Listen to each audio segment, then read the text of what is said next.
Dirooniin Jibuutii irraa kaatee takka daangaa qilleensa Itoophiyaa keessa seenuudhaan namoota 8 irra miidhaa geessite. Jibuutiin kallattiiwwan lamaan mootummaa naannoo Itoophiyaa kan daangeessitu yoo taatu isaanis mootummaa naannoo Affaariitii fi karaa mootummaa naannoo Somaaleetiini. Haleellaa kana garuu amma kan gaggeessiteen karaa naannoo Affaariitiin hayyama malee daangaa cabsitee Itoophiyaa keessa seenuudhaan namoota 8 irraa miidhaa geessite. Namoota miidhaman keessaa dubartiin ulfaata akka fi obboloonni 2 kan waliin du'an yoo ta'u, kana malees namoota hedduu irraa miidhaa gahuu fi namoota miidhamaniif hospitaala yookaan mana yaalaa Dubtii jedhamee beekamutti yaalamaa jiru. Jibuutiin biyya xiqqoo bahara cinaatti argamtu haalli teessuma ishii baay'ee miidhaguu fi gammoojjii hamaa ta'urraa kan ka'e re'ee horsiisuurraa kan hafe gonkumaa hojiiwwan misooma qonnaa babal'isuudhaaf hin taatu. Kanaafuu biyyattiin midhaanis ta'e kuduraa fi muduraa guutumaan guututti biyyoota alaarraa keessattuu Itoophiyaa irraa kan galfattu yoo taatu, jireenyi lammiilee biyyattii guutumaan guututti buufata doonii irratti kan hirkatedha. Keessattuu Itoophiyaan meeshaalee alaa galchitu hunda harka baay'ee Jibuutii irraa waan galchituuf galii guddaa Jibuutiidhaaf galchuudhaan beekamti. Biyyattiinis galii ishee kana dhabuu waan hin barbaanneef gaaffiiwwan dhiyeenya kana mootummaan Itoophiyaadhaa kaasaa jiru kana gonkumaa kan hin fudhanne turte. Haleellaan naannoo Affaaritti kunis kana sababa godhachuu waan ta'e fakkaata. Mootummaan Itoophiyaa Dr. Abiyyi ulaa baharaa kan nu argachiisu waa 4 jechuudhaan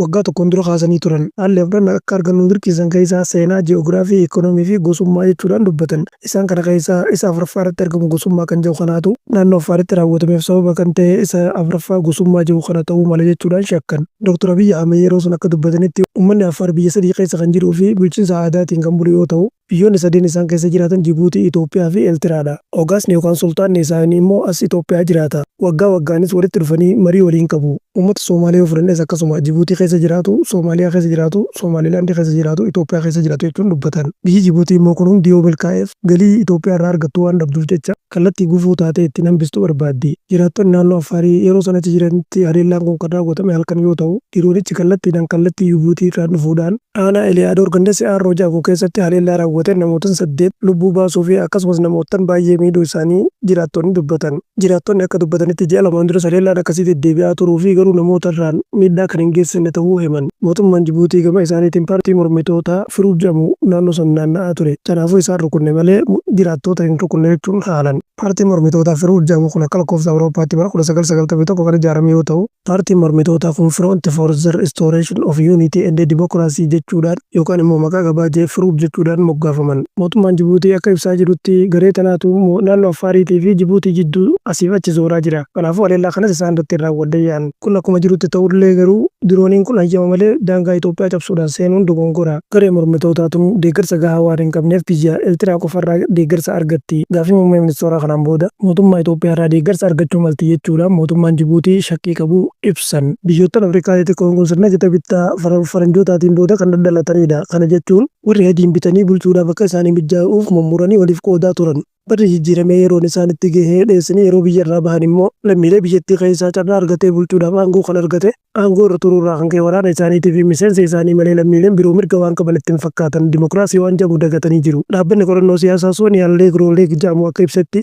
mootummoonni biyyoota Afrikaa xixiqqoon irra baay'een isaanii biyyattummaa akka qabeenya dhuunfaa isaaniitti lakkaa'u jechuudhaan dubbatan. Kanaafuu warri aangoo mootummaa irra jiran firoottan isaanii iddoo qulfii jaamurra kaa'uudhaan daangaa aangoo biyya bulchuuf kaa'ame bira darbuudhaan waggaa 30 hanga 50 warra bulchaa jiraniitu jira. Fakkeenyaaf mootummaa Jibuutiitii fi Eertiraa kana malees irra baay'een biyyoottan Afrikaa aangoo paartii tokkoo qofaan bulan. Gara ijoo dubbii keenyaa biyya Jibuutiitti kan deebinoo taate immoo biyyi Jibuutii saba lama gurguddoo Somaalee fi Affaar jedhamu of keessaa kan qabdu yoo taatu, biyyi Jibuutii saboota lamaan bakka bu'uu fakkeessuudhaaf aangoo iddoo lamatti qooddee kan bultu yoo taatu, muummee ministeeraa saba tokkorraa pirezidaantiinis saba tokkorraa bakka bu'uudhaan bulchaa turan. Aangoota mootummaa gurguddoo lameen irraa kan hafe garuu hojjettoonni sadarkaa gadii irra jiran mirgi hojii irratti ramadamuu saba lamaanii kana mara walqixa hin kabajamu. Akkuma dura irratti sanii tuqe mootummaan Jibuutii galii isaa harka caalaa buufata doonii yookaan bahararraa argata. Kana jechuun waggoottan hedduudhaaf buufata doonii kan hoogganu Fira Usmaa'il Umar Geelleeti jedhama. Kunis yeroo hedduu Jibuutii keessatti wal mormii uumuudhaan beekama. Kanarraa kan ka'e Jibuutiin akka lakkoofsa Awurooppaatti bara 2003 saba lamaan bakka bu'uudhaan kan mormu paartii lama kan qabdu yoo taatu, gareen injifatee biyya bulchaa jiru